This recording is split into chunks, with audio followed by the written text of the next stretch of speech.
पितर पक्ष कै महीनावा जितिया माई कै दिनवानु हो। पितर पक्ष कै महीनावा जितिया माई कै दिनवानु हो। सासु हमारो जे जियरा हुलसतो जितिया हमहु भूख बई हो।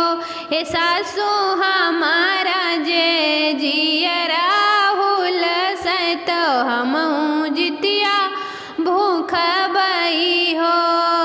जितवाहन देव का पूजबई हो।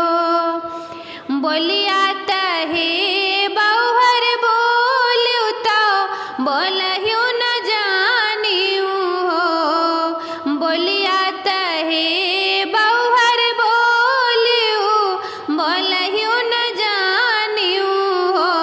बहुहर जे करे न गोदिया ललनवा त जितिया कैसे भूखी आई हो। जितवाहन देव का पूजी हई हो। हे बहुहर जे करे न गोदिया ललनवा त जितिया कैसे भूखी हई हो। जितवाहन देव का पूजी हई हो।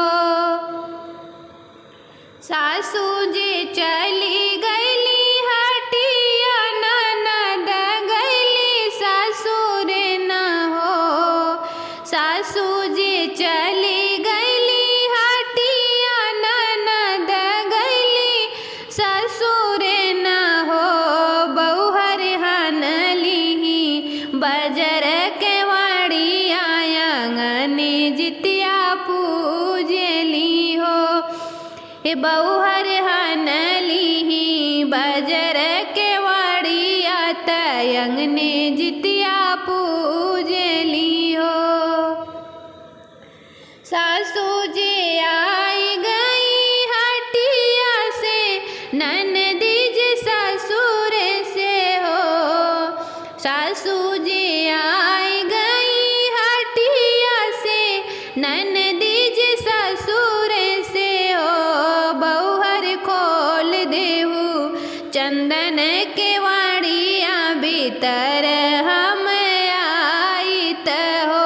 हे बहुहर खोल दीहु चंदन के वाड़िया भीतर हम आईत हो।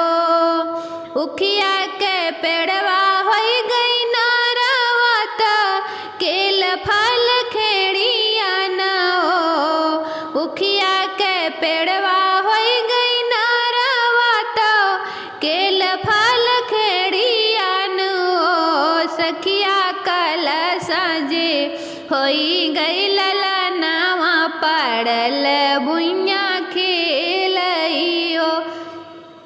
हे सखिया कल साजे होई गई ललनवा परल भुइया खेलई हो।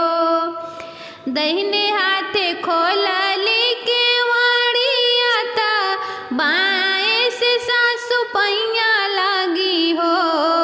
दहिने हाथे खोलली के वाड़िया बाएं से सासु पैया लागी हो। सासू जितिया माई दिहली ललनवा चलहु जितिया पूजई हो। हे सासू जितिया माई दिहली ललनवा चलहु जितिया पूजई हो। सासे बहू मिली बैठी आंगनवा त जितिया माई पूजई हो। सासु बहू मिली बैठी आंगनवा त जितिया माई पूजई हो। मैया भूख भई मैया भर मुख देहु आशीष ललन रहे आमर हो। मैया भर मुख देहु आशीष ललन रहे आमर। से दूर रहे अमर हो। हे मैया